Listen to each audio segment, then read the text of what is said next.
cool movie trailers. When Peter Jackson decided to split The Hobbit into 3 separate 3-hour movies, the reaction was universal. We want more. Well, you're in luck. With Hobbits back in the hood, grumpy old Hobbits, Hobbit 14, the new batch, Sauron, dead and loving it. It all leads up to the epic finale, Hobbit 19. Saved Middle-earth, did the noble thing and turned down loads of treasure.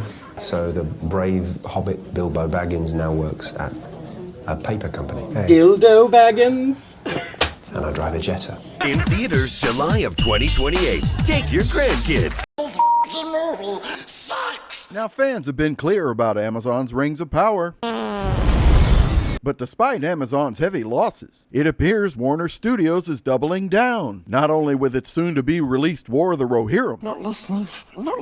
but possibly violating one of the most memorable characters of Tolkien's lore, Gollum. I can't bear to bring him out again. What do you mean, bring him out again? It's how you made your living for day. So stand by as we go bags deep to probe the mysteries of Middle-earth in Warner Studios' presentation of Lord of the Rings, The Hunt for Gollum. Excuse me, I'd like to ask you a few questions. Unlike Amazon's Rings of Power, The Hunt for Gollum appears to not only feature the talents of original director Peter Jackson and veteran writers Philippa Boyens and Fran Walsh, but Warner Studios, who brought us the original Lord of the Rings trilogy, along with actor and director Andy Serkis, who is actively recruiting veteran actors Ian McKellen and even Orlando Bloom. Shouldn't you be killing orcs or something? Shouldn't you be directing a movie? Yeah.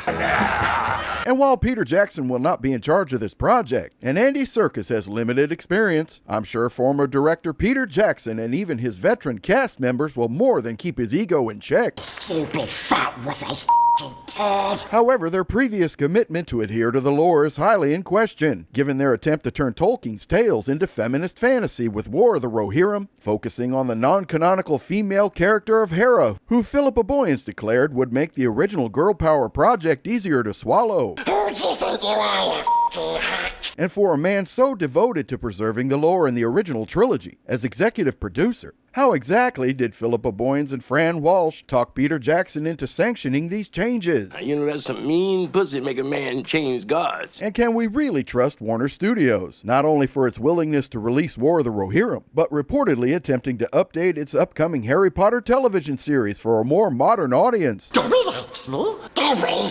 Dobby's a f***ing And finally, Embracer Group, the new owners of the Lord of the Rings trilogy, may have already crippled the project, given their release of the Hunt for Gollum video game in 2023 was a complete disaster. Shame on you. Go f*** yourself. Now, I'm confident these concerns will be dismissed by the mainstream press. Wicked, ritzy. But despite our bias to preserving the lore, be rest assured we will continue to monitor the situation and deliver a professional, measured, and civilized response. You're all bastards. We hate you all. Good night. Thank you for watching, and as always, remember, when they decide to clutch their pearls, we'll provide the necklace right here on Salty Buttered Bags.